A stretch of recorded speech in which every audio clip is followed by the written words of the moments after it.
David. Nínú ìwé 1 Samuel 16 In yẹn. the book of 1 Samuel Tí 16. n bá ti ka ibẹ̀ yẹn. Once I read that place, Ẹ̀rù Ọlọ́run máa ń bà I mí. got baffled.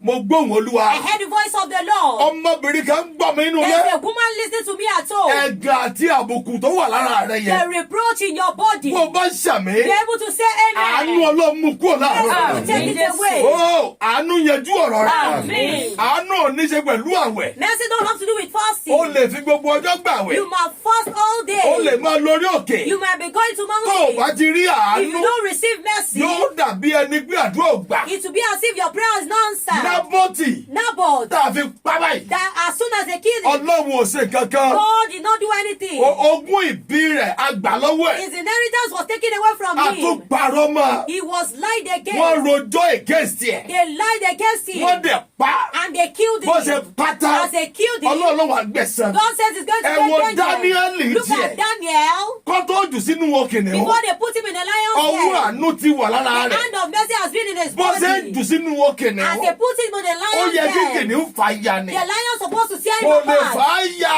They couldn't tear Torí him ọwọ́ apart àánú wà lára rẹ̀. because the hand of mercy was in Bó his o bá ti body. rí òjò àánú. If you experience the rain of Bó bá mercy, ti rọ̀ lórí rẹ̀. once it shower upon Ó you, máa gbé láàrin àwọn ọ̀tá you'll rẹ̀. be living among your Láì enemies fara pa. without getting injured. Dáníẹ́lì wọ ìwọ kìnìún. Daniel entered into the Ó lion's dẹ̀ den jáde. and he Ẹ wo escaped. Júdásì. What about Ẹ wo Judas? Pétérù. What about Peter? Ẹ̀ṣẹ̀ kí ni Pétérù ṣẹ̀? What was the offense of Ẹ̀ṣẹ̀ kí Peter? ni Júdásì What ṣẹ̀? was the offense of Júdásì ò Judas? ráàánú. Judas did not receive mercy. Ẹ̀rí kò ráàánú ni. He didn't receive mercy. Pétérù ráàánú. Peter Ó received ní mercy. èṣù fẹ́ ní ọ. He said the devil is Mo about ti to take gbàdúrà you. fún ọ. But I pray Kò ṣe for gbàdúrà you. fún Júdásì. Why don't you pray for Judas? Ó ta lọ̀rọ̀ tí mò ń sọ iye Who láàárọ̀. understand what I'm saying this Ọwọ́ morning? àánú ó rọ̀ lé ọ lórí. Amen. Oh my God.